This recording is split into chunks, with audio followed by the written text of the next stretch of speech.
What does the world look like to me right now? You know, in this kind of dark, dreary day, we have this garden here. Thinking about the Garden of Gethsemane. That may sound kind of bad, but we know that it ends really well. Jesus in the Holy Eucharist is life itself.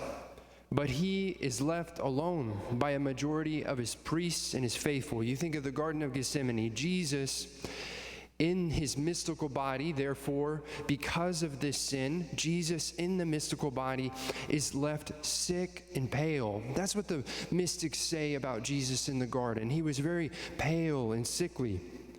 He is in need of love from us. And so he turns to his remnant church that comes to daily mass. He turns to us and he reminds us that he needs us to gather around him in prayer.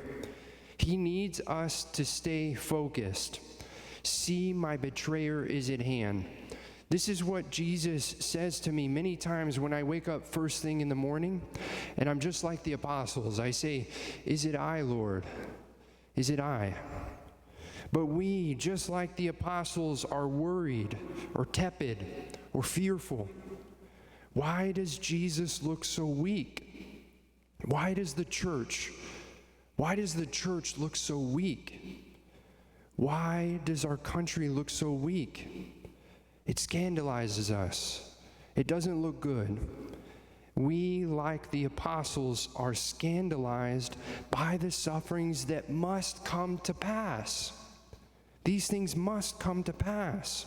The world and the church must pass through the third secret of Fatima, so that the church may enter into her final glory.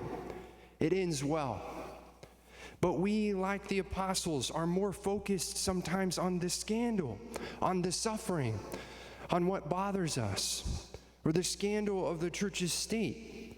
Many have come to me, more than I can count over the past few years as my being a priest, to express worries about this world leader or that world leader, about this leader in the church or that one. Everyone is worried about something. This world leader, this state of the church, their finances, this child or that one. But rare, I find, is the person that prays more than they worry, that spends more time in prayer than they do watching what concerns them. What is that reproach that Jesus gives us from the Garden of Gethsemane? You remember? Could you not keep watch with me in prayer for 1 hour? Could you not keep watch and pray with me for 1 hour?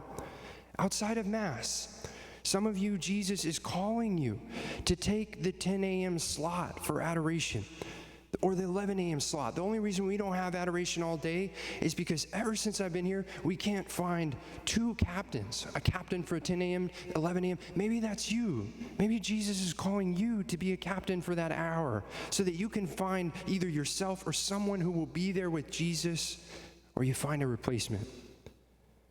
How do we know how much time that we should give to prayer? Consider this. Consider how much free time you have in your day apart from work and from your family. And Jesus will tell you how much time you should spend in prayer.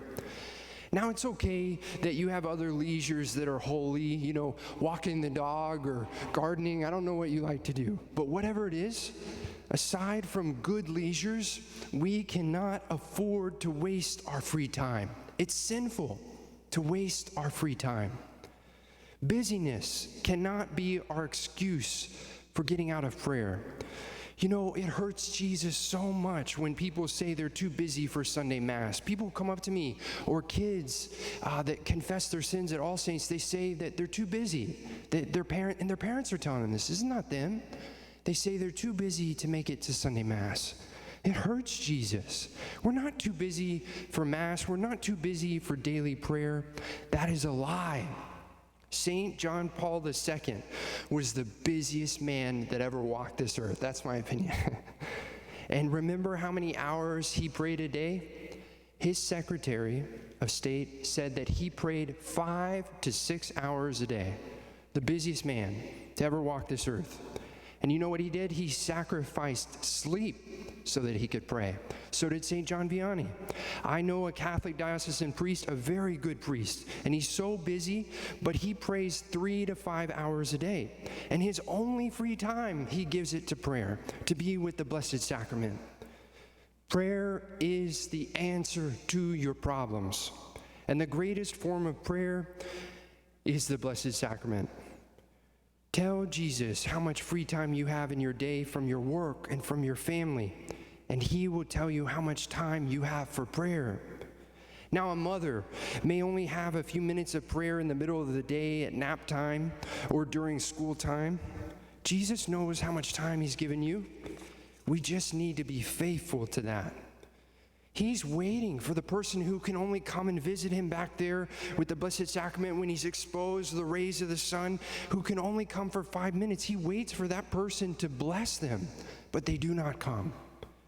He waits for the person who has 30 minutes of free time to pray their rosary with him in the middle of the day, but they do not come. He waits for the person who he's asked to remain with him for an hour in the garden as he waits for his betrayer, but they do not come. And so he's left to shower his blessings upon those who do come and stay with him. But he longs to pour them out upon you too. So maybe you could come back later in the day. Do you want to see changes in your life? Who doesn't, right? In your family, in your country. Then come to adoration of the Blessed Sacrament more frequently. Jesus says today those powerful words, "The bread which comes down from heaven is that which gives life to the world." The Eucharist is what gives life to us, and we don't even know it. The Eucharist is the life of the world, and the world certainly doesn't know it. The Eucharist is the life of the church, and the church seems to have forgotten it. If you commit to an hour a day of prayer, or some of you that an hour is easy, that means Jesus is calling you to more. If you commit to that time of prayer with the Blessed Sacrament when you can, day after day, week after week, year after year, he will breathe new life into you. The life that our family, our country, our world, our church needs is the life of the Holy Eucharist. Put this Eucharist at the center of your life, and he will give you new life.